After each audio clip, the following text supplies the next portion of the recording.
Hello, ladies and gentlemen. I just got to watch the most boring experience of all of quarantine, and that was The Old Tart. This movie is awful. The acting and cinematography and the fucking pacing, complete and utter shit. Especially the pacing. The horrible structure and paper-thin plot reminded me of an equally inept film, Six Underground. Still haven't forgiven you for showing me that movie.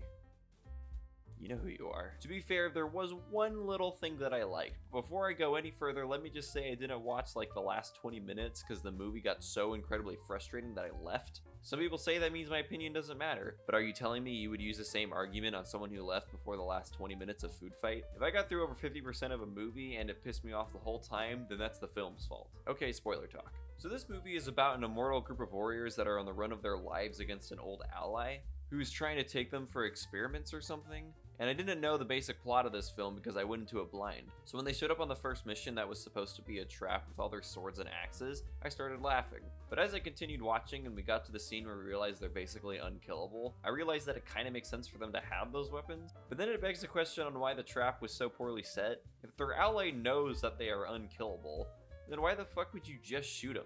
Why not close them off in a room and burn them alive? The fact that they didn't even initially try incinerating them is fucking stupid. And aren't they supposed to be like these super smart soldiers? Why would you even go into a room completely blind in the first place? Not to mention the presentation of the scene is so stupid.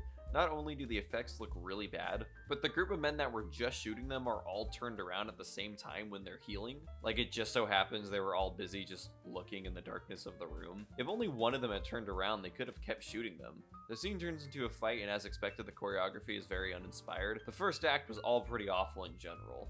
And there weren't really any stakes at this point, and the characters aren't well developed at all. The dynamic is incredibly boring. The most emotional characters are the gay couple in the group, who are only there to pander to a gay audience, which is pretty insulting because their only character trait is that they are gay. Like every scene can't help but give you a little hint and a reminder that they are in fact a gay couple. Why not give them some personality? Plenty of action films have that one couple that's in the group. You know those ones. But the reason it bothers me is because the only reason is so they can have a scene where they are captured by some homophobic military men and one of the guys gives a speech about how much he loves his boyfriend. I couldn't believe how transparent the scene was, because we already know that they love each other. So what is the point other than tricking people into thinking the movie has something to say? Because it doesn't. It's just really, really forced. The main story is about a new immortal going through the process of learning her immortality, and she has the most underacted scenes in the whole film.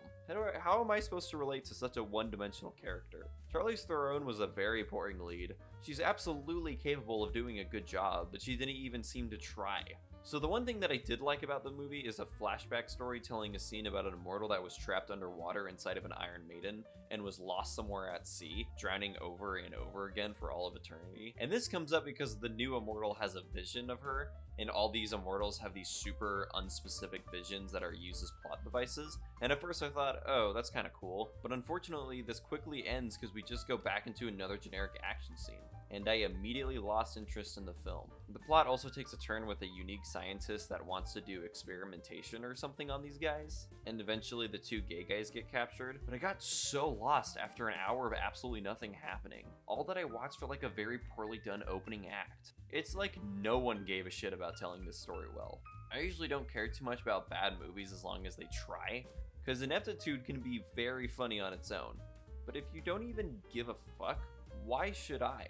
I'm more likely to praise a Neil Breen film, because at least he's fucking trying. It's not good, but at least there's like effort, you know? There are people that work all day in order to make money for a living, and sometimes they just want a little entertainment. And some of the time, that entertainment is movies. So the least you could do when creating a film is try a little. This movie was made for $70 million. Other than the fact that the script is already terrible, who is there to blame? The studio, the producers, the cast and crew, the director? Somebody clearly didn't give a shit. And the result was a below average action film that was the most boring thing I had seen all year.